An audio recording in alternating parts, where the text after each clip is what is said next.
Hey there, folks. Welcome to our cozy nook of tales and adventures. Today, like every episode, we're unlocking the doors of imagination to explore new worlds, meet fascinating characters, and experience unique emotions. I promise to take you on an unforgettable journey through the power of words.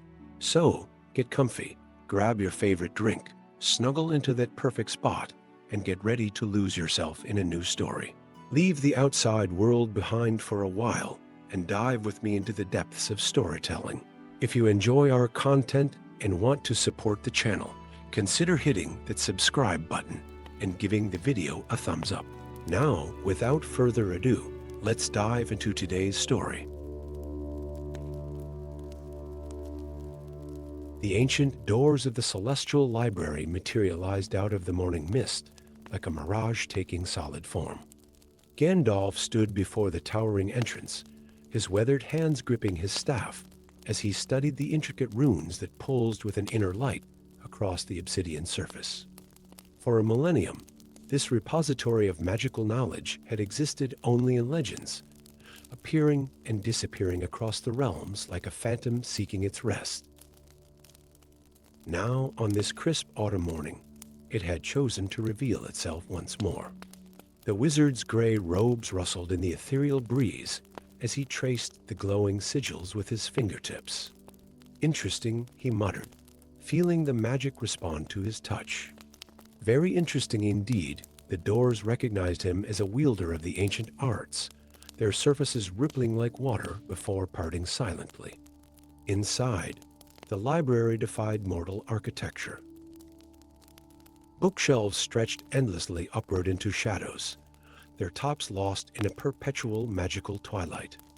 Staircases spiraled in impossible directions, some running sideways or upside down, all seemingly accessible by simply changing one's perspective on gravity itself. The air was thick with the scent of ancient parchment and binding glue, mixed with the metallic tang of raw magic.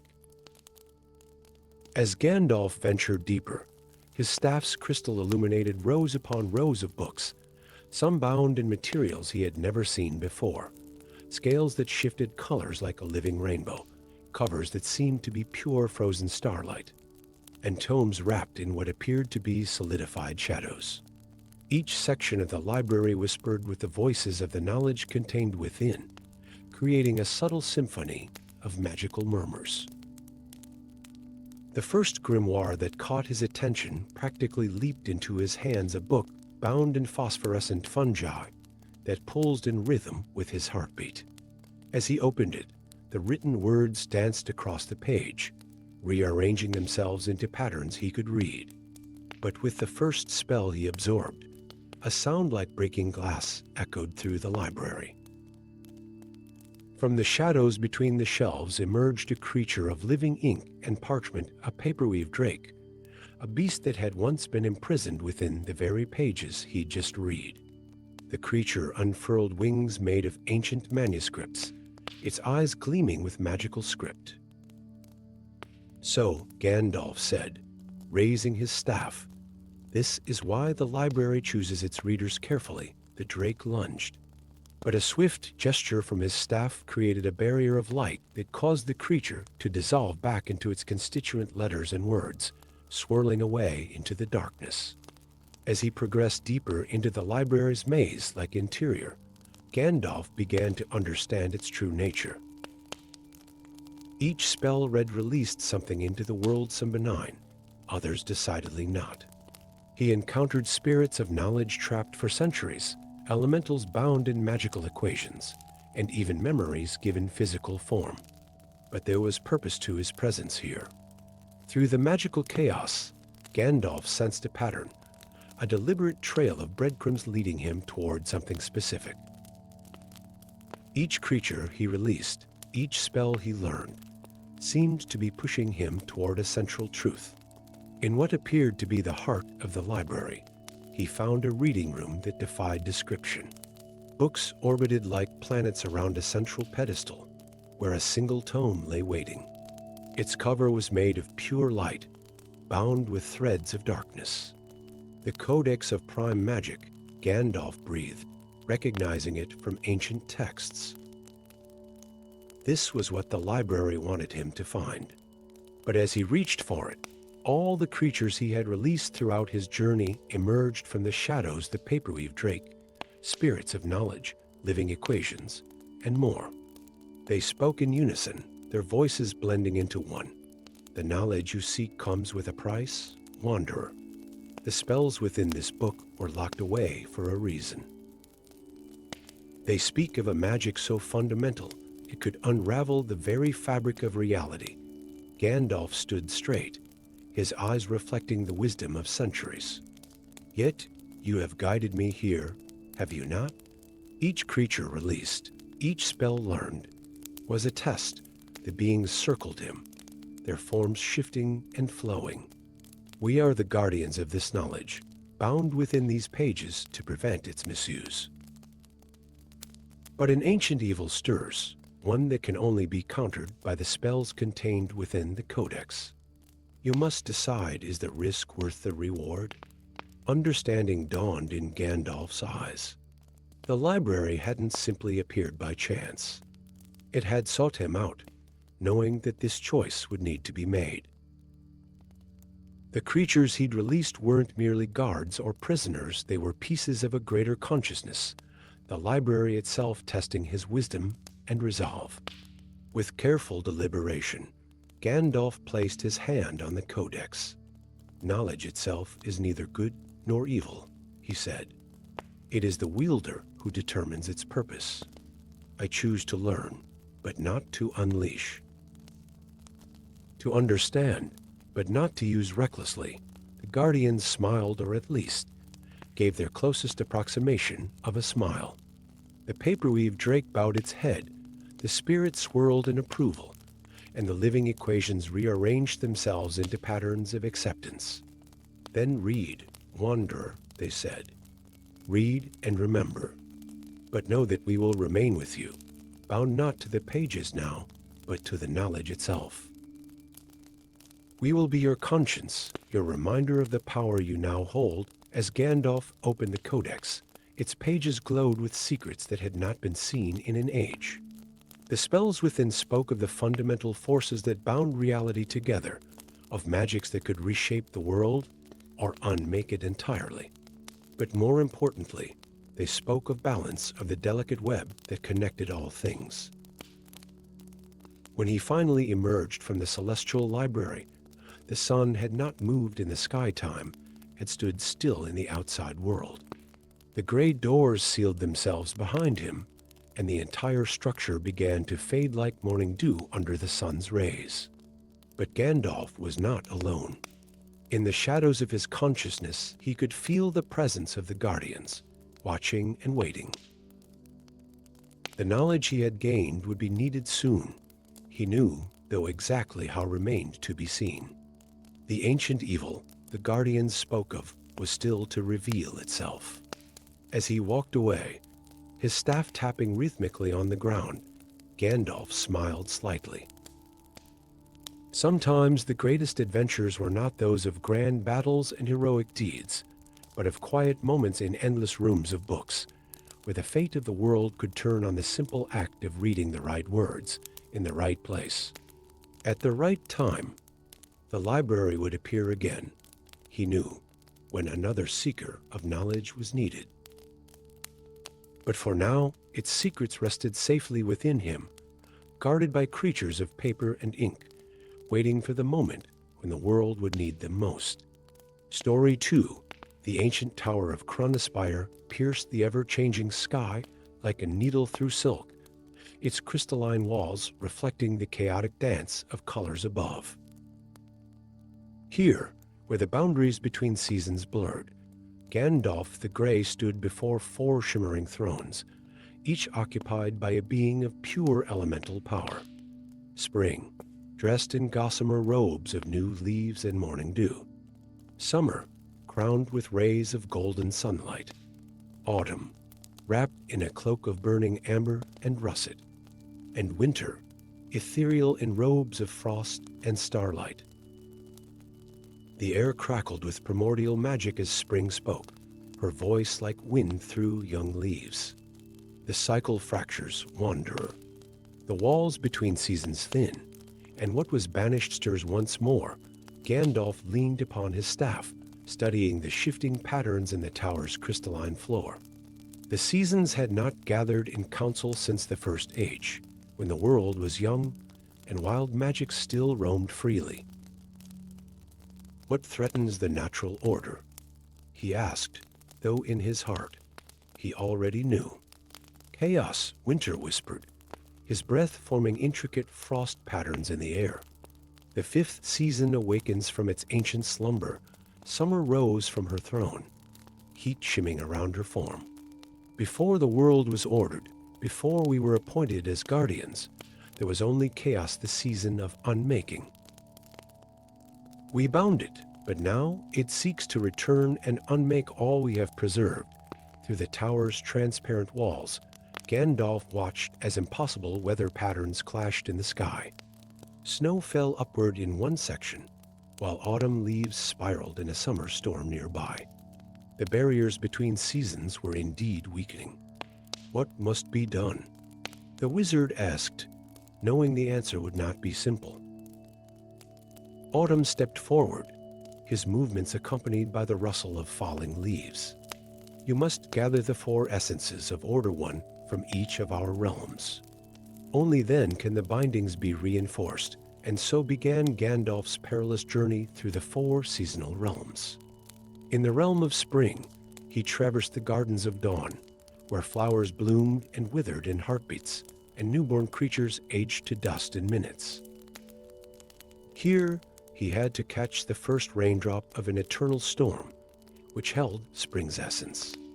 The summer realm brought him to the desert of golden light, where he battled fire elementals and solved the riddle of the sun pyramid to claim a ray of the longest day, crystallized in amber. In autumn's domain, he wandered the forests of twilight, where every falling leaf contained a memory of the world, and the trees whispered secrets of ages past. The essence here was a single leaf that contained the memory of the world's first autumn.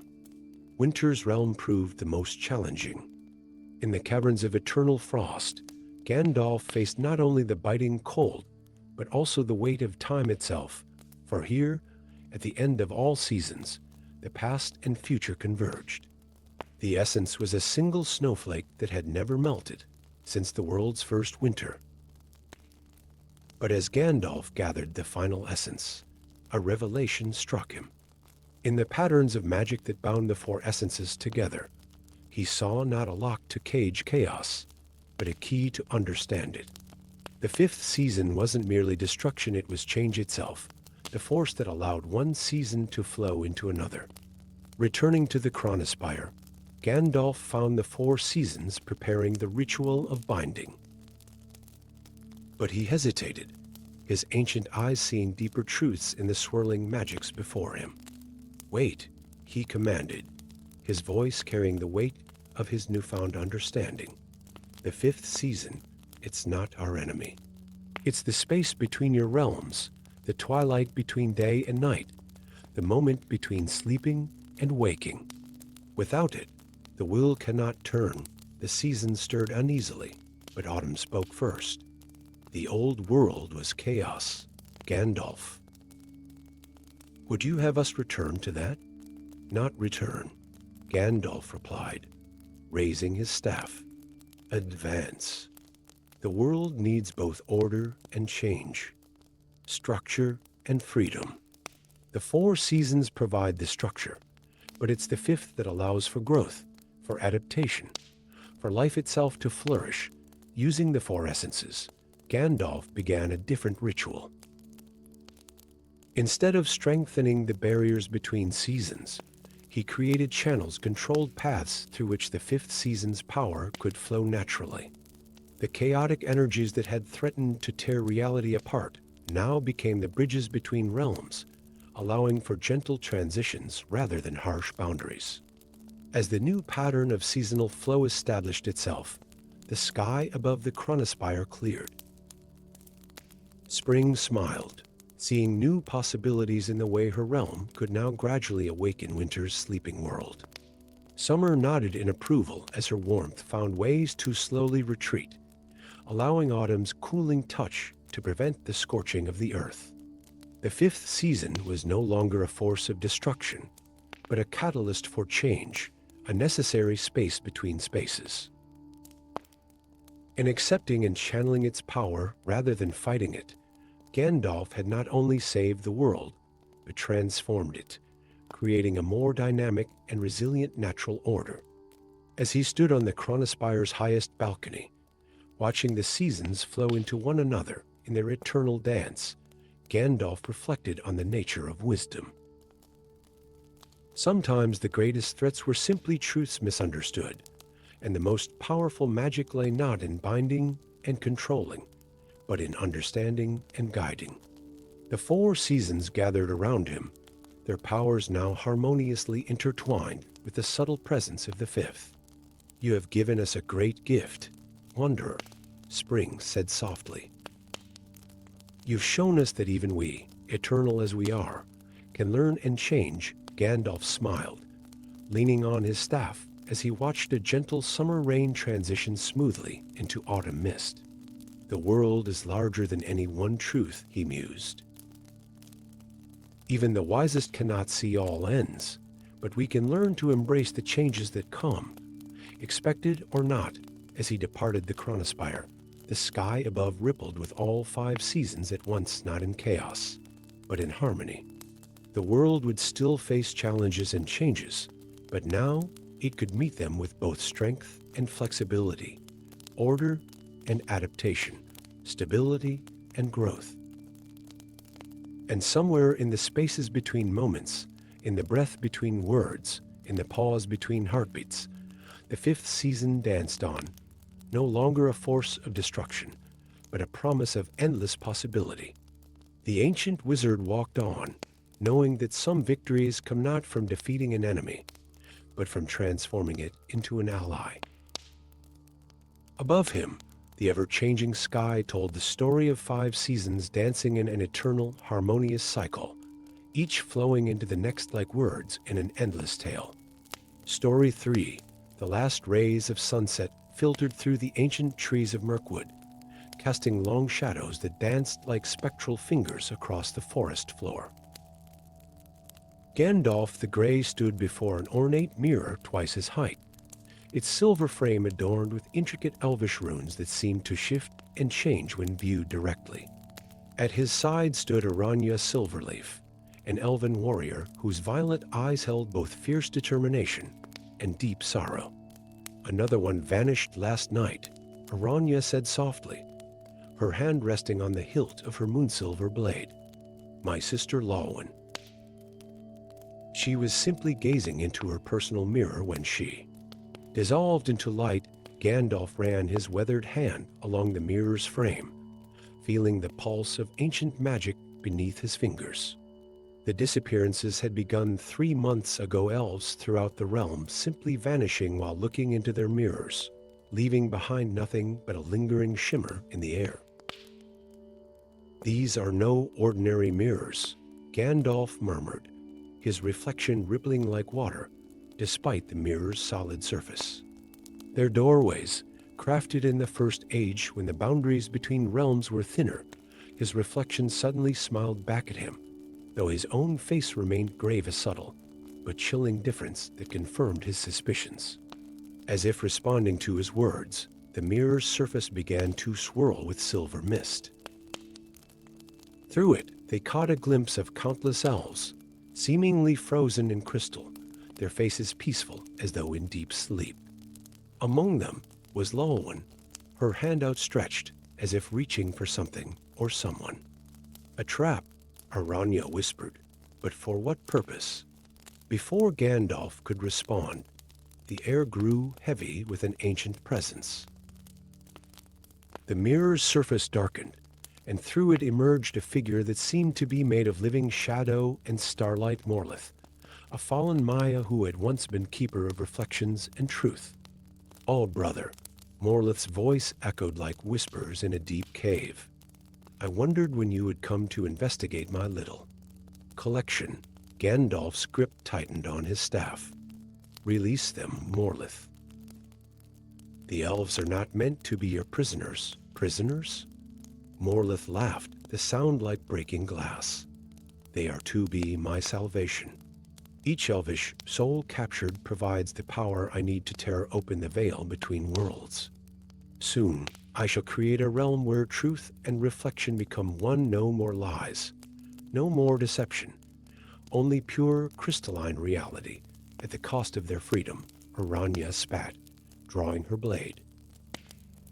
Freedom is an illusion, young one. In my realm, all will see themselves as they truly are. Morlith gestured, and every mirror in the forest began to glow. Come then, if you dare. Enter my labyrinth of truth. Gandalf exchanged a quick glance with Aranya before stepping through the mirror's surface. The world shifted and fractured around them as they entered a vast maze of reflecting surfaces, each showing different versions of reality. In one, they saw the elven realm as it might be under Morlith's rule, a crystalline paradise that felt somehow hollow and lifeless. In another, they witnessed the moment each elf was captured, their expressions changing from curiosity to terror as they realized too late what was happening. They fought their way through the labyrinth, facing reflected versions of themselves that embodied their deepest doubts and fears. Aranya confronted a mirror self that had failed to protect her sister, while Gandalf faced a reflection that had chosen power over wisdom. As they delved deeper, they began to understand Morlith's true plan. The captured elves were being used as focus points for a grand spell that would merge the world of reflections with the physical realm, creating a reality where every hidden truth would be forcibly revealed. The world needs its illusions, Morlith, Gandalf called out as they neared the heart of the labyrinth. Dreams and mysteries are what give life its beauty. Your perfect truth would be a perfect prison. In the central chamber, they found Morlith surrounded by floating mirrors, each containing a captured elf. The fallen Maya had become something both beautiful and terrible, a being of pure reflection, every surface of his form showing a different facet of reality. You always were a defender of comfortable lies, brother, Morlith said. But I have seen the truth in every reflection, in every soul I've captured. The world craves the purity I offer. The battle that followed was fought not just with magic and steel, but with truth and illusion. While Aranya fought to reach her sister's prison, Gandalf engaged Morlith in a duel of realities. Each spell cast created new reflections, new possibilities that rippled through the labyrinth. The turning point came when Aranya reached Lawin's mirror. Instead of trying to break it, she pressed her hand against its surface and spoke of love, of memories shared, of truths that needed no force to be revealed. The mirror began to crack, not from violence, but from the genuine emotion it could not contain. Gandalf seized this moment to reveal the final truth to Morlith by trying to force truth upon the world. He had become the greatest illusion of all, a reflection with no original form. The realization shattered Morlith's conviction, and with it, his power over the mirrors began to fade. As the labyrinth began to collapse, Gandalf used his staff to channel the failing power of the mirrors, creating safe passages back to the physical world for the trapped elves. One by one, they emerged from their crystal prisons, including Lawin, who fell into her sister's waiting arms. Morlith, his form now barely more than a shimmer in the air, looked at Gandalf with something like understanding. Perhaps, he whispered, there's truth in illusion as well. With those words, he dissolved into countless fragments of light that merged with the remaining mirrors, becoming part of the mystery he had sought to eliminate. In the aftermath, the elven mirrors returned to their natural state, though sometimes, if one looked closely, they might catch a glimpse of other possibilities, other truths waiting to be discovered. Gandalf stayed long enough to help the elves place new protective enchantments on their mirrors before departing. As he walked through Mirkwood, now alive with reunited families and joyful celebrations, Aranya caught up with him one last time. "You knew, didn't you?" she asked. "That the truth cannot be forced, only revealed in its own time." Gandalf smiled, his eyes twinkling. "The greatest truths are those we discover for ourselves, my dear. That is one reflection that needs no mirror to be seen." The forest seemed to agree, as the evening light filtered through the leaves, creating natural mirrors in every dewdrop and still pool, each reflecting a small piece of the infinite mysteries that made the world worth protecting. Story 4. Deep beneath the lonely mountain, where ancient forges lay silent and forgotten passages wound through darkness, a sound echoed through the halls that had not been heard in 1,000 years. The scepter of ancestral souls, an artifact of immense power crafted in the First Age, had begun to sing.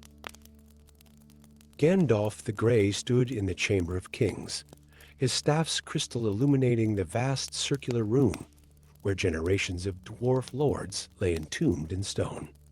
Before him, mounted on a plinth of black marble, the scepter pulsed with an inner light that cast dancing shadows on the walls.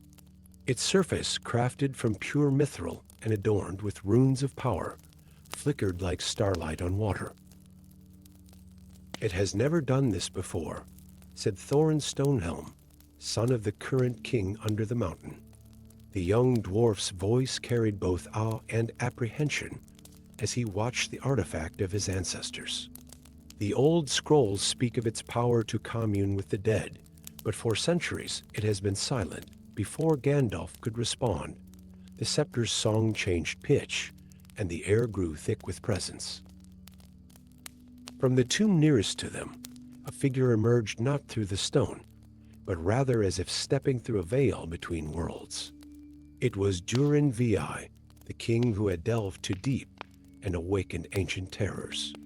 His form was translucent, but carried the weight of centuries. Tharkin, the spirit, addressed Gandalf by his dwarvish name, his voice echoing with the weight of ages. "The deep places stir once more. That which we sealed away scratches at the bounds of its prison." More spirits began to emerge from their tombs, kings and queens of old, their spectral forms bearing phantom crowns and armor that gleamed with otherworldly light. Each carried the wisdom and burdens of their reign, and each wore an expression of grave concern. Among them was Enenai, who stepped forward with urgency. "The scepter awakens because it must. The wards we placed in the deeps weaken. The creature approaches." "What creature?" Thorin asked, his hand instinctively gripping his axe, though it would be useless against whatever threatened them. The spirits exchanged glances before Durin Vi spoke again. "In my time, we delved too deep and too greedily, but what we awakened was not merely a Balrog. Beneath even that ancient evil slumbered something older, a being from the void between worlds that had taken root in the heart of the mountain." Gandalf's grip tightened on his staff. "And you sealed it away?" "At great cost," said another spirit, Queen Vara the Vigilant. "We used the scepter to bind it, weaving our very souls into the spell of containment. But now the bindings fray, and if they break entirely," a deep rumble shook the mountain, as if in response to her words. Dust fell from ancient archways, and somewhere far below, something shifted in the darkness. "We must renew the binding," Gandalf declared, reaching for the scepter. As his fingers touched the mithril surface, visions flooded his mind, memories of the ancient dwarves, the terrible battle against the void creature, the desperate spell that had bound it at the cost of so many lives. The ghost of Durin Vi nodded solemnly. "Yes, but the path will not be easy. The creature's influence grows stronger as the binding weakens. It will try to stop you, using the very mountain against you." Thorin stepped forward, his young face set with determination. "Then we go together." My people's past and future depend on it. Their descent into the mountain's depths was a journey through both space and time. The spirits of the ancient kings and queens led them through forgotten passages and sealed chambers, each step taking them deeper into the realm where the living were not meant to tread. The scepter's light grew stronger, pulsing in rhythm with the mountain's heartbeat. As they descended, the void creature's influence became manifest. Shadows moved against the flow of light, stone walls rippled like water, and gravity itself seemed to shift and twist. Gandalf used his staff to create barriers of light against the worst of the distortions, while Thorin proved his worth by navigating them through the changing passages using ancient dwarvish wisdom passed down through generations. The spirits shared their knowledge as they traveled, teaching Gandalf the intricate spellwork that would be needed to renew the binding.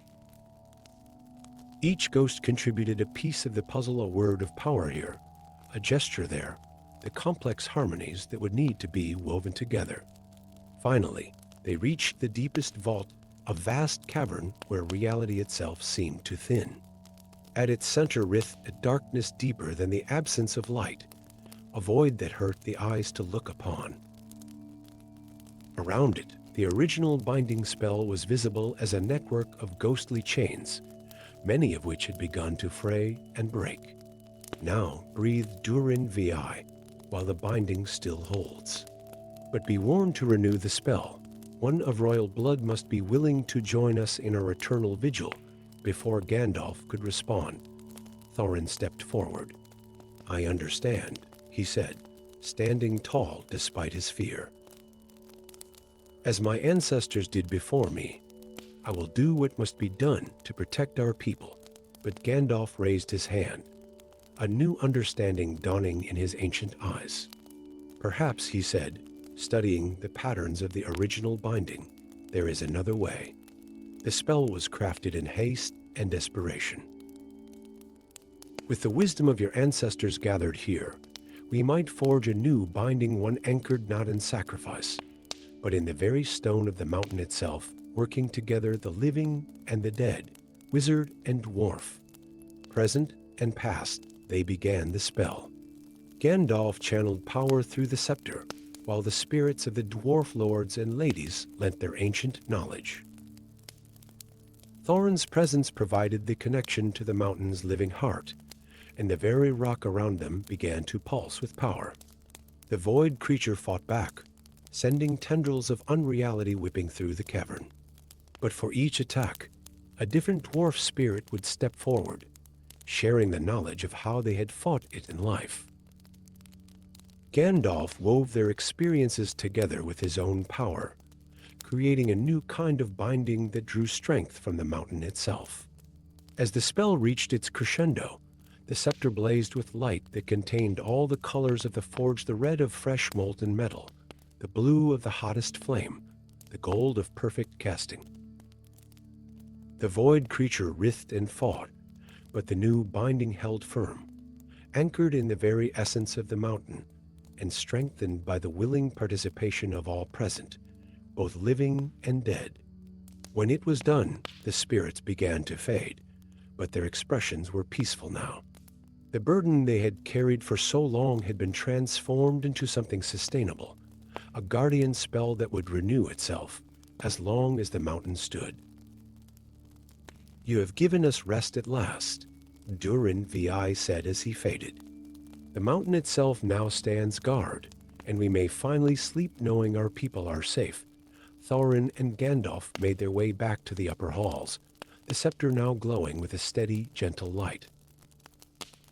It would remain as a symbol of the connection between past and present, a reminder that the greatest challenges could be overcome not through sacrifice alone, but through the wisdom to find a better way. As they emerged into the Chamber of Kings, Gandalf smiled at the young dwarf prince. Your ancestors would be proud, he said. You showed not just courage in your willingness to sacrifice, but wisdom in helping find a different path.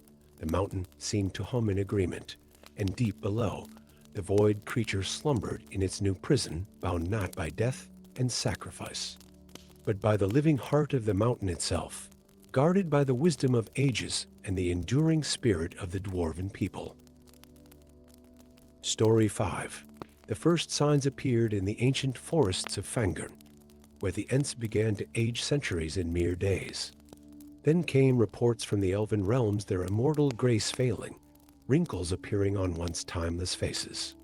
Something was draining the very essence of time from Middle-earth's magical beings, and Gandalf the Grey knew he had to act quickly. In the twilight depths of Rivendell's oldest library, Gandalf pored over scrolls that hadn't been touched in an age. His weathered fingers traced the fading ink of a prophecy that spoke of the eternal flame, a primordial force that existed before time itself was woven into the fabric of reality.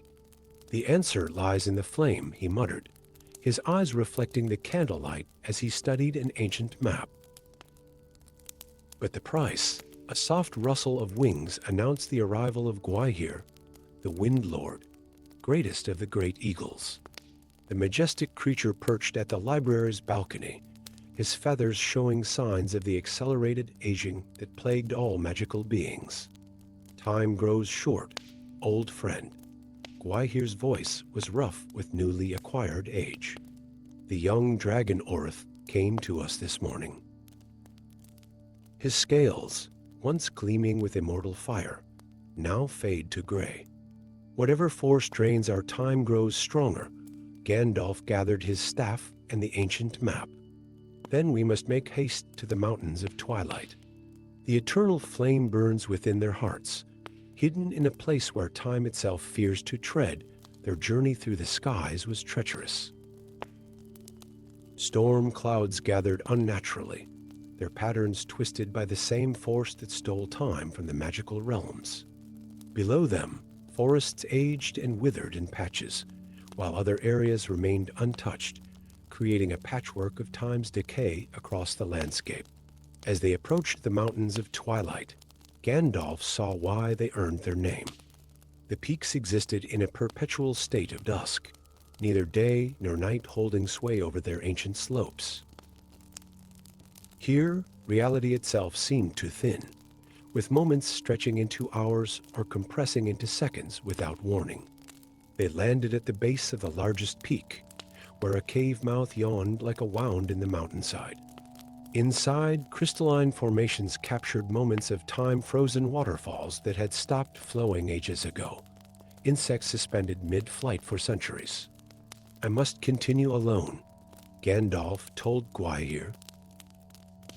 "The inner chambers are too dangerous for any being bound by time's laws." The great eagle nodded solemnly. "Be swift, friend. I fear we have less time than we know." Gandalf's descent into the mountain's depths was a journey through time itself. He passed chambers where ancient battles still played out in endless loops, their participants unaware of their eternal dance. In other rooms, future possibilities flickered like heat mirages, showing glimpses of what might be. Finally, he reached the heart of the mountain. There, in a chamber that seemed to exist outside of time itself, burned the eternal flame. Its light cast no shadows, for shadow requires time to exist, to fall from one moment to the next. Around the flame, reality rippled like water, moments bleeding into one another in a dizzying display. But Gandalf was not alone. A figure stood before the flame Kronos, a fallen Maya who had once been keeper of time's flow. His form shifted constantly, aging and rejuvenating in endless cycles. "Brother," Kronos' voice echoed from multiple moments at once. "Have you come to stop me? You steal time from the magical races," Gandalf stated, his grip tightening on his staff. "Why?" "To save them," Kronos replied. "I have seen the end, Gandalf. I have witnessed the fading of all magic from Middle-earth. By harvesting their time now, I can preserve it, keep it safe, until a new age of magic can dawn. At what cost?" Gandalf challenged. "You would rob them of their present to preserve their future? That is not preservation, Kronos." It is theft. Then see what I have seen." Kronos gestured, and the air around them filled with visions, possible futures where magic faded entirely, where dragons became mere beasts, where elves departed these shores forever. But Gandalf stood firm. "The future is not set, brother. By trying to prevent one end, you ensure another equally dark. Release what you have taken. I cannot," Kronos whispered.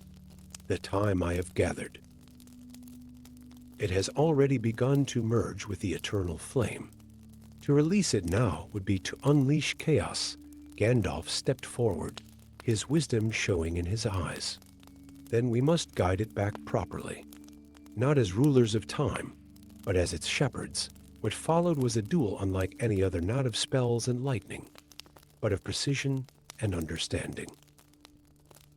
Together, they worked to untangle the stolen time from the eternal flame, guiding it back to its rightful owners. Gandalf's staff wove patterns in the air, while Kronos directed the flow of temporal energy. As the last strands of stolen time were released, Kronos turned to Gandalf. "The future still comes, brother. Magic will fade, perhaps," Gandalf replied, "but it should fade in its own time, not in a moment of our choosing.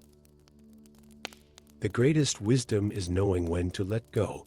They emerged from the mountain to find Gwaihir restored to his majestic self. Across Middle-earth, the magical races felt time return to its natural flow. The Ents resumed their slow conversations. Elven faces regained their timeless beauty, and young Orith's scales once again gleamed with immortal fire. Kronos, accepted once more among the mire, became a guardian of time's natural flow rather than its master. The eternal flame continued to burn in the heart of the mountain, a reminder that some forces were meant to be respected rather than controlled. As Gandalf flew back across the restored lands, he reflected on the nature of time and change. The future would come as it would, but the present, that precious gift of moments unfolding one after another, was something worth protecting, worth fighting for, worth preserving in its own right. The mountains of twilight faded into the distance, their eternal dusk a boundary between what was and what would be. In time, magic might indeed fade from Middle-earth, but it would do so naturally, gracefully, each moment precious in its passing. And in that truth, Gandalf found a deeper magic than any flame could hold, the magic of accepting time's flow while cherishing every moment it granted. Story 6. The ancient towers of Minas Tirith gleamed like pale flames in the dying light of dusk, but Gandalf the Grey saw none of their splendor. Hunched over his staff in the highest chamber of the White Tower, the wizard struggled against a force that threatened to tear him apart from within. Golden light leaked from his fingertips, his eyes, his very pores, not the warm, controlled illumination of his magic, but something wild and primordial. "So, it begins," he whispered, his voice carrying echoes of thunder, though his lips barely moved. "The binding weakens. For millennia, he had walked Middle-earth in this mortal form, a vessel crafted to contain the vast power of a Maya. Now that vessel was cracking, threatening to release an essence too powerful for the mortal world to endure. Each pulse of escaping energy sent tremors through the tower, causing ancient tomes to tumble from their shelves and crystalline instruments to vibrate with haunting harmonies. In the depths of his memory, almost lost to the ages, lay the answer: 5 artifacts, crafted in the First Age by the Valar themselves. Each contained a fragment of his original essence, separated and hidden to maintain the delicate balance between his divine nature and mortal form. Now, as the world changed and the age of magic began to wane, these fragments called to be reunited. The first signs had appeared in the forests of Fangorn, where the very trees whispered his true name, Olrin, in voices that made the leaves tremble. The second manifestation came in the halls of Erebor, where dwarven mirrors reflected not his aged mortal form, but glimpses of his luminous Mire self. Now, in Minas Tirith, he could no longer deny the truth, find the artifacts, or risk his divine essence breaking free to reshape Middle-earth in ways never intended. Drawing a deep breath, Gandalf pulled an ancient map from his robes. It was not drawn on parchment, but woven from strands of starlight, showing not just the physical realm, but the layers of power that underpin creation. 5 points pulsed with a light that matched the energy now leaking from his form, the depths of Moria, where shadow and flame danced eternal. The highest peak of the misty mountains, where the air itself sang with memory. The heart of the old forest, where time flowed like water. The ruins of Angmar, where echoes of ancient power still lingered. And finally, the shores of the uttermost west, where the veil between worlds grew thin. The ring of remembrance, he murmured, tracing the first location. Hidden in Moria's endless dark, where even the Balrog fears to tread, rising with effort, Gandalf approached the window. Below, the city of men went about its evening rituals, unaware of the crisis unfolding in their midst. A group of children played in the courtyard, their laughter carrying up to his high perch. Their innocent joy pierced his heart. This was why the Valar had sent him, why he had chosen to bind himself in mortal form, to protect, to guide, to preserve the delicate beauty of life in Middle-earth. But time grew short. Another surge of power escaped his control, and for a moment, the children below stopped their play, looking up in wonder as motes of golden light drifted down like snow. Gandalf quickly drew back from the window, clutching his staff for support. He had to move quickly. Already, he could feel the changes accelerating, memories of Valinor becoming clearer, the sense of his true form pressing against the boundaries of his physical body. The mortal world seemed increasingly insubstantial, like a dream he might accidentally wake from. Yet he could not simply abandon this form, or the shock of his unleashed power would ripple across Middle-earth like a tidal wave, disrupting the very fabric of reality. The door to his chamber burst open, and Aragorn, heir of Isildur, rushed in. Mithrandir. The tower guards speak of strange lights, and I felt. He stopped, seeing the golden radiance that now surrounded the wizard like a corona. "My friend," Gandalf said, his voice resonating with harmonics no human throat should produce, "I must undertake one final quest. The time of the Astari wanes, but I cannot simply fade like my brethren. My nature complicates things." Aragorn's hand went to his sword hilt, not in threat, but in instinctive response to the power emanating from his old friend. "How can I aid you?" "You cannot. This journey I must make alone." The artifacts I seek were hidden by the Valar themselves, protected by enchantments that would destroy any mortal who approached them. Gandalf managed a smile, though it flickered like a candle in the wind. "Watch over your people, Aragorn. Keep them safe while I seek a way to prevent my own power from becoming their doom." With trembling hands, Gandalf drew forth a small crystal from his robes. Within it swirled a miniature galaxy, stars dancing in eternal patterns. "If I do not return within one full turn of the seasons, break this." It contains instructions for the remaining wise about how to contain things should my quest fail. Aragorn took the crystal with the reverence it deserved. "May the Valar guide your path, old friend." "The Valar?" Gandalf laughed, though there was an edge of desperation to it. "They set this in motion ages ago, though I'm only now beginning to understand why. Perhaps this was always meant to be the final test of whether I truly learned what it means to be mortal. To love these lands and their people enough to contain my own nature, rather than simply casting off this form and returning to the west." Another surge of power rippled through him, and for a moment, Aragorn saw not the gray-robed wizard, but a being of pure light, magnificent and terrible. Then Gandalf's iron will reasserted control, though the effort left him gasping. I must go. First to Moria, where it all began. Remember, 1 year no more. With that, he strode to the window. For a moment, he stood framed against the darkening sky, his robe and hair whipping in a wind that existed only around him. Then, in a flash of light that left afterimages dancing in Aragorn's vision, Gandalf vanished. In the streets below, the children who had been playing looked up in wonder as a streak of light arced across the sky like a falling star, heading east toward the misty mountains. Their parents hurried them inside, muttering prayers to ward off evil, but one small girl continued to stare at the fading light with wise eyes. He'll come back, she said with the certainty of the very young. He always comes back, but in the highest chamber of the White Tower, Aragorn clutched the crystal and watched the light fade with grave concern. He had seen something in Gandalf's eyes at the last moment, not fear of failure, but fear of success. What would it mean for Middle-earth if Gandalf did reclaim these artifacts?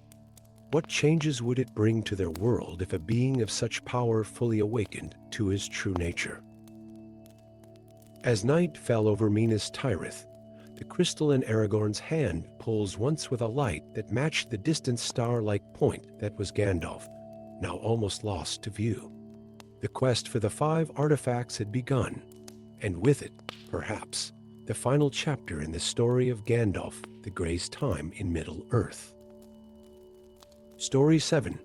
Deep in the ancient halls of Moria, where shadows danced with dying torchlight and the weight of mountains pressed upon stone, Gandalf the Grey stood before a forge that had not burned in an age.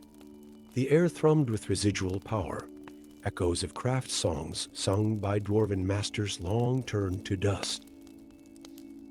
Here, in this sacred place of creation, the wizard had come to forge anew his staff not from necessity, but from a growing disquiet that plagued his dreams. The forge awakened at his touch, blue flames leaping to life with an eagerness that surprised even him. As he worked the ancient magics, weaving spells of protection and power into the heartwood of his new staff, something unexpected occurred. The flames shifted, taking on an opalescent quality, and in their dancing light, Gandalf saw visions that stopped his heart. A crystalline wave swept across Middle-earth, transforming all it touched. Forest and field, beast and being all turned to living crystal, frozen in eternal moments of terror or confusion. The vision showed him cities of glass people, their faces caught in final expressions of horror, their bodies perfect prisms refracting the light of a sun that could no longer warm them. The force of the vision threw him backward, his partially completed staff clattering to the stone floor. Where it struck, threads of crystalline growth spread like frost, then quickly receded. Gandalf's hands trembled as he retrieved it, understanding dawning in his ancient eyes. So, he whispered to the empty halls, "This is what comes if I fail." The staff had formed an unexpected connection to the threads of time itself, showing him a future that must not come to pass. But knowledge of disaster was not enough. He needed to understand its cause to prevent it. Focusing his will through the unfinished staff, Gandalf deliberately opened himself to the visions once more. Images flooded his mind. The Valar, the guardian spirits of Arda, gathering in their halls beyond the circular sea. A source of pure magic, ancient beyond reckoning, its power fading as the ages of the world ground on. And himself, centuries hence, making a choice that would doom the world in an attempt to save it from an even darker fate. When the visions released him, Gandalf found himself on his knees, the forge's flames dimmed to mere embers.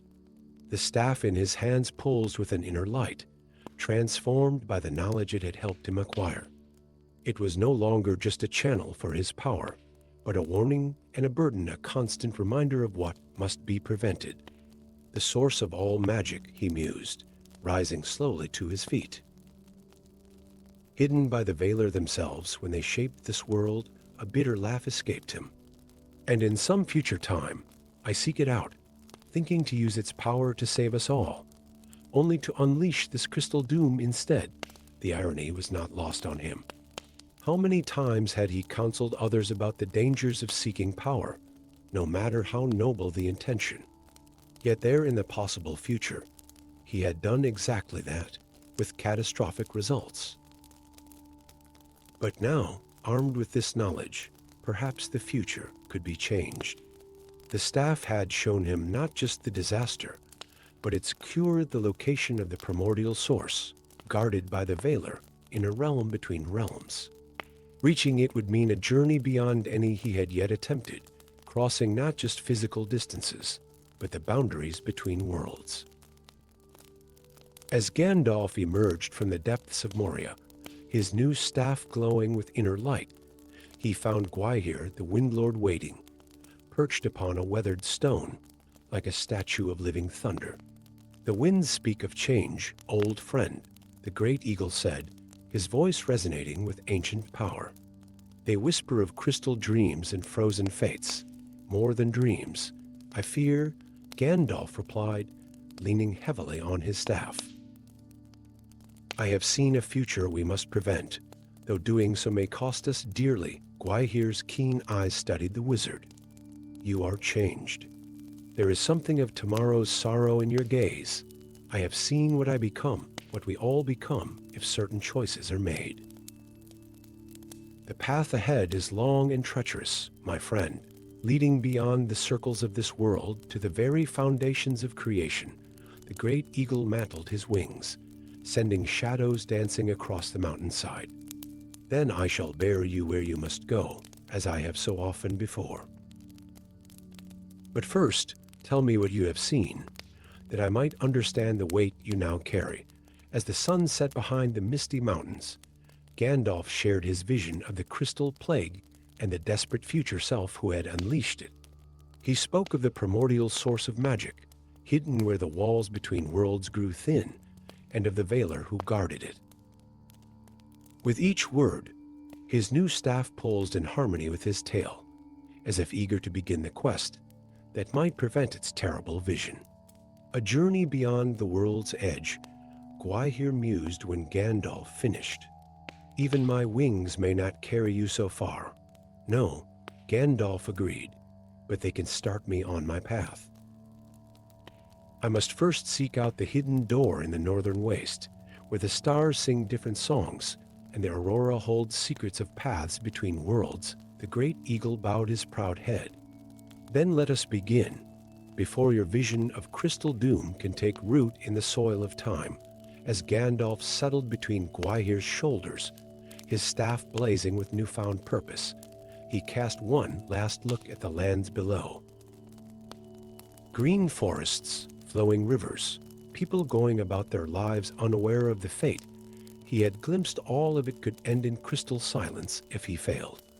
Or worse, all of it could end in an even darker way if he succeeded in preventing the crystal plague, but failed to stop whatever nameless horror had driven his future self to such desperate measures.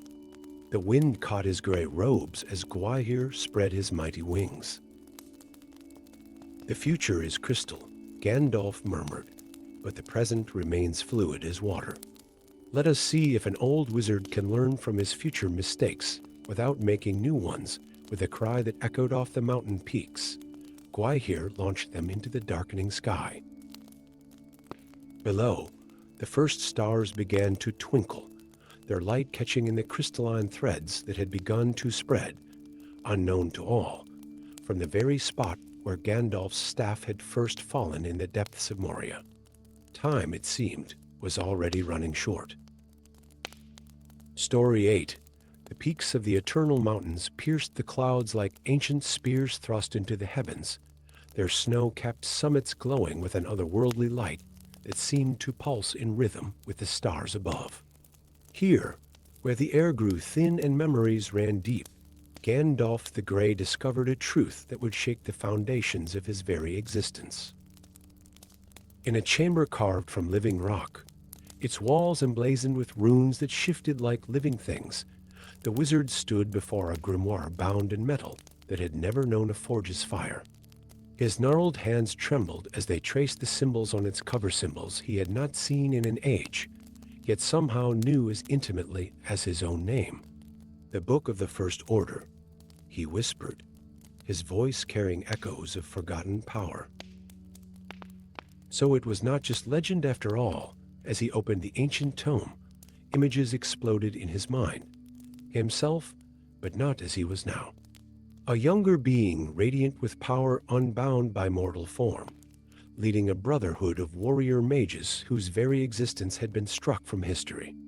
The Order of the Eternal Flame, they had called themselves, guardians of a power so vast it threatened to tear reality asunder. The memories crashed over him like waves.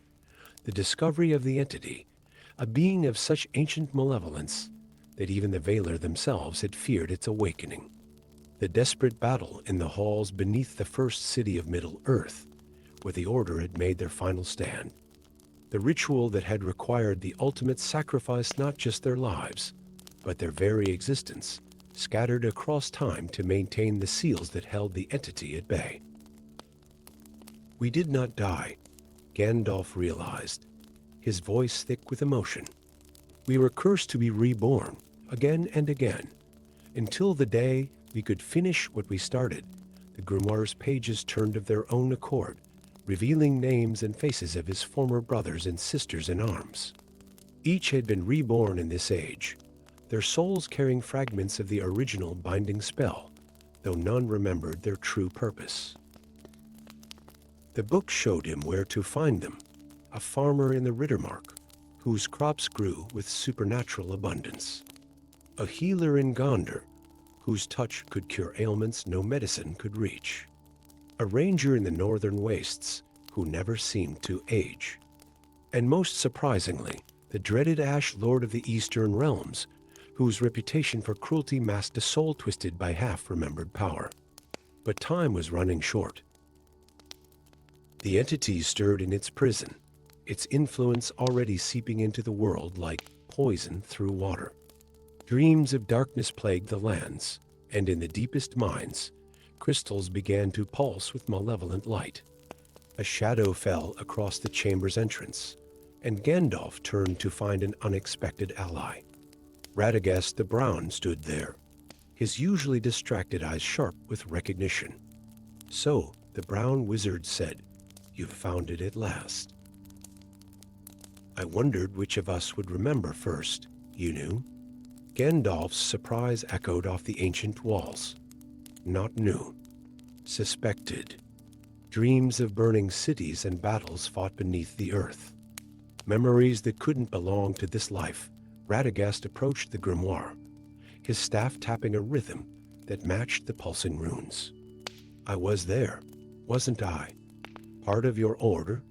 The Keeper of Paths," Gandalf confirmed, the memory suddenly clear. "You could walk between worlds as easily as others walk between rooms. Your sacrifice sealed the entity's primary gateway, and now it's weakening." Radagast's voice carried an uncharacteristic weight. "The animals feel it. The trees whisper of darkness stirring in deep places. We must find the others." Gandalf closed the grimoire with reverence. 5 souls to find, scattered across Middle-earth, each carrying a fragment of the spell that might seal the entity forever, or destroy us all if we fail. "The Ash Lord will be the greatest challenge," Radagast mused. "His soul is twisted by the weight of remembering without understanding. The power he carries has driven him to darkness, yet we need him." The original binding required all of us, working as one. Gandalf lifted his staff, and for a moment, its light revealed shadows of what both wizards had once been, beings of pure energy and purpose, bound now in mortal form. A distant rumble shook the mountain, and both wizards steadied themselves as dust rained from the ancient ceiling. Far below, in the deepest places of the world, something stirred in its sleep. "It knows," Gandalf said grimly. "It feels us remembering. Then we have no choice but to move quickly." Radagast straightened, something of his old power shining through his earthly guise. "I'll take the south road, seek out the healer and the farmer. The ranger in the north is closer to your old paths, and the Ash Lord, let him be the last," Radagast advised. "We'll need the strength of the others before we attempt to reach what remains of his soul." As they emerged from the mountain chamber, the stars seemed to burn brighter, as if reflecting the awakening power of the two reformed members of the Eternal Order. A great eagle circled overhead Gwaihir, drawn perhaps by the stirring of ancient powers. "One chance," Gandalf murmured, the grimoire secure within his robes. "One last attempt to complete what we began an age ago, and if we fail, then the entity breaks free, and all the darkness it brings will seem a mercy compared to what follows." The two wizards parted ways beneath the eternal stars, each carrying the weight of recovered memory and destiny. As Gandalf mounted Gwaihir for the journey north, he felt the pulse of power from the other reborn souls of the Order, like distant heartbeats in the night. They were out there, waiting to remember, waiting to complete a circle broken by time and sacrifice. The entity stirred again in its ancient prison, sending tremors through the deep places of the world. But this time, after ages of forgotten purpose, the Order of the Eternal Flame was awakening to face it once more. The only question that remained was whether remembrance would bring redemption or destruction for them all. Story 9. The shadow-laden paths of the Shadowlands stretched endlessly before Gandalf as he made his solitary way back to the realms of men. A century of self-imposed exile had changed him. His gray robes were worn thin by wild winds, his beard longer and more unkempt, but his eyes burned with an intensity that spoke of discovered truths and haunting visions. Upon his finger, Narya, the ring of fire, pulsed with an urgent rhythm that grew stronger with each step toward civilization. For 100 years, he had sought to understand its warnings, wandering the dark places of Middle-earth, where ancient powers still whispered their secrets. Now, finally, the ring's message had become clear, and its implications were devastating. The first signs appeared as he crested a hill overlooking the borderlands. In the valley below, reality itself seemed to ripple like heat waves over summer stones. As he watched, a terror opened in the air, edges crystalline and sharp as broken dreams. Through it, shadows moved with terrible purpose, creatures that had no place in the world of light and order. "So it begins," Gandalf muttered, gripping his staff tighter. The ring on his finger flared in response, sending waves of warmth up his arm. In its light, he could see the truth of what was happening. The barriers between dimensions were weakening, their ancient wards failing like rotting cloth. The great hall of the Wizards' Council rose before him, its white towers piercing the clouds like spears of ivory. Once, this had been his home, where he had stood among equals as they debated the fate of kingdoms. Now, approaching its gates after a century's absence, he felt only a deep unease. "Halt!" The guard's voice carried traces of fear beneath its authority. "The council chambers are closed to wanderers, even those who wear a wizard's robes." Gandalf lifted his head, letting his hood fall back. "I am no wanderer, but one who returns. I am Gandalf, and I bear warnings that cannot wait." The guard's face paled. "Gandalf, the gray pilgrim who disappeared into the Shadowlands. The council speaks of you still, though not with kindness." No doubt, a grim smile crossed the wizard's weathered face. "But they will hear me now, or doom us all." The council chambers had changed little. The same circular hall, the same thrones of power arranged like points of a star. But the wizards who sat upon them were different, their eyes harder, their powers turned more to dominion than protection. Saruman, once his greatest rival and friend, sat in the center throne. His white robes seemed to absorb the light rather than reflect it, and his eyes narrowed at Gandalf's approach. So, Saruman's voice filled the chamber like cold silk. The exile returns unbidden. Have the shadows finally driven you mad, old friend? Gandalf strode to the center of the chamber, planting his staff upon the stone floor with a crack that echoed like thunder. Madness would be a mercy compared to what I have seen. The rings of power speak to each other, Saruman. Surely you have felt it. A ripple of unease passed through the assembled council. Several hands moved unconsciously to touch hidden rings, ancient artifacts of power that had been distributed among the wise. Narya shows me visions. Gandalf continued, holding up his hand with a ring of fire blazed. The walls between worlds thin. Even now, dimensional portals open in the borderlands, allowing things of shadow to slip through. But these are merely harbingers of what is to come. You dare speak of visions? Saruman rose, his own ring of power glinting coldly. You, who abandoned your post, who fled into the wild lands when we needed unity most. The council maintains order. We have controlled the power of the rings for a century without your interference. Controlled. Gandalf laughed, but there was no mirth in it. Look to your own ring, Saruman. See what it shows you of the future we race toward. For a moment, silence fell as Saruman gazed at his ring. Something flickered across his proud face, doubt, perhaps, or fear quickly masked. The rings were meant to work in concert. Gandalf pressed. Their power was meant to be shared, balanced. But in our pride, we have tried to master them individually. Now they warn us of the consequence the barriers between dimensions weaken, and what lies beyond hungers for our world. As if in response to his words, a tremor ran through the chamber. In the distance, a sound like tearing silk echoed across the city.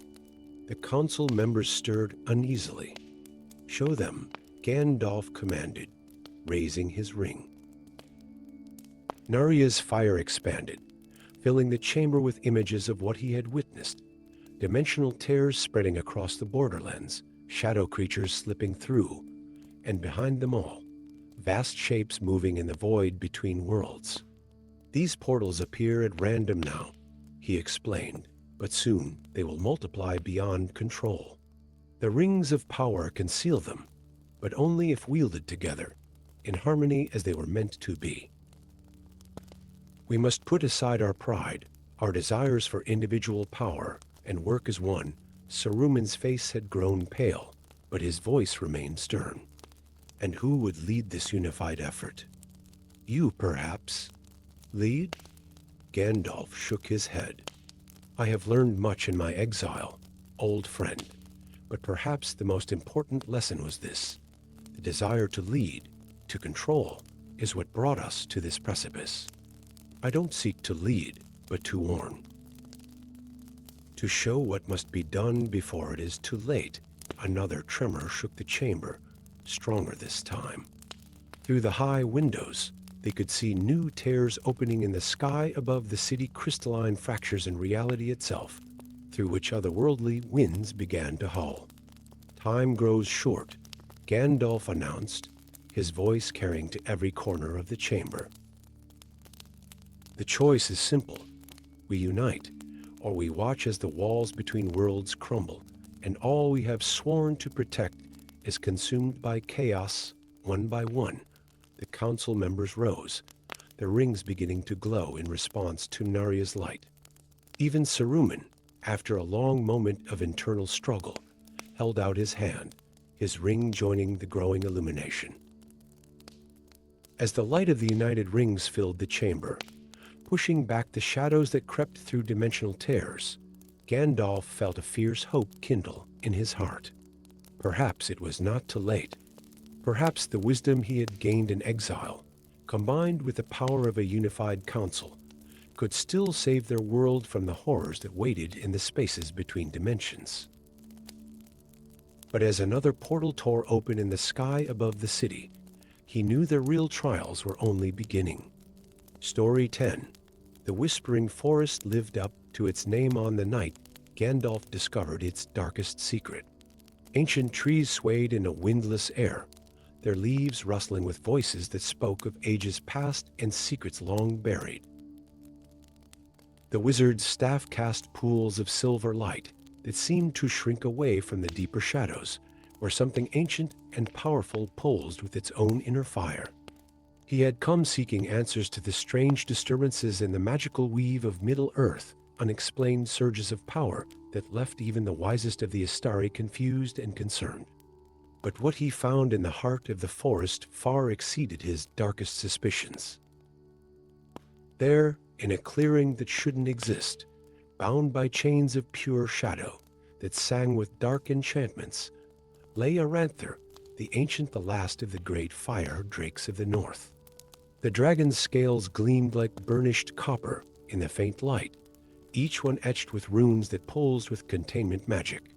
Its eyes, when they opened to regard Gandalf, held not the mindless malice common to its kind, but an ancient wisdom tinged with sorrow.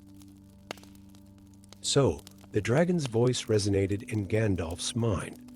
After all these centuries, one finally comes who can hear the truth beneath the lies. Gandalf approached cautiously, his staff raised. The chains of shadow writhed and hissed at his presence, revealing themselves as far more than simple bonds. They were channels, he realized with growing horror, drawing power from the imprisoned dragon into the very heart of the wizard's council. "Who did this to you?" Gandalf asked, though in his heart he already knew the answer. "Those who claim to guard the realm against darkness," Aranther replied, each word accompanied by tiny flames that danced between his teeth. "Your own council of wizards, who discovered that a bound dragon's essence could be harnessed to fuel their magic.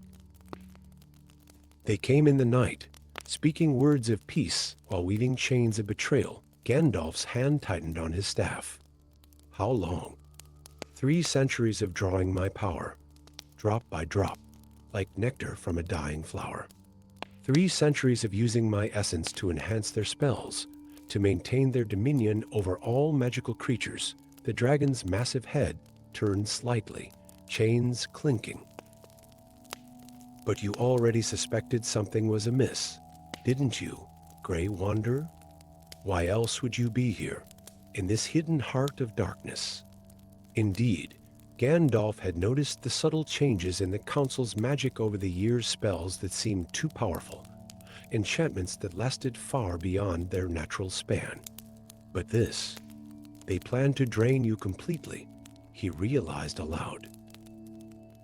To use your essence to bind all magical creatures under their control. Yes, a bitter laugh rumbled through the clearing. "And when I am gone, they will seek out others of my kind, if any still exist in the far corners of the world. The age of free magic will end, replaced by their ordered tyranny." The implications staggered Gandalf. Every magical creature in Middle-earth, from the mighty eagles to the smallest fairy, would become enslaved to the council's will. The natural balance of power would be destroyed forever. As if sensing his thoughts, the shadow chains pulsed more strongly, drawing a grunt of pain from the ancient dragon. Gandalf could feel the power flowing through them, moving ever upward toward the distant towers of the council. "I could free you," he said slowly, "but what guarantee have I that you won't bring devastation to these lands in revenge?" Aranther's eyes met his, and in them Gandalf saw not the fury of a caged beast, but the weariness of a noble creature who had endured too much. "I swear by the first flame that kindled the stars, free me, and I will serve as guardian of these realms, not their destroyer." The time of dragons bringing terror to the lands of men is past. We few who remain seek only to preserve the old magics, the true balance of power. The decision weighed heavily on Gandalf. To free the dragon would mean breaking with the council, becoming a fugitive from their justice. Yet to leave Aranther bound would be to condone a terrible evil, one that would reshape the very nature of magic in Middle-earth. "The chains are woven with ancient spells," he said finally, raising his staff. "Breaking them will not be easy." "No," the dragon agreed, "and it will alert those who bound me. You must be certain, Gandalf the Grey, for this choice will set you against your own kind." In answer, Gandalf began to speak words of power that had not been uttered since the First Age. His staff blazed with white fire, and the shadow chains recoiled like living things.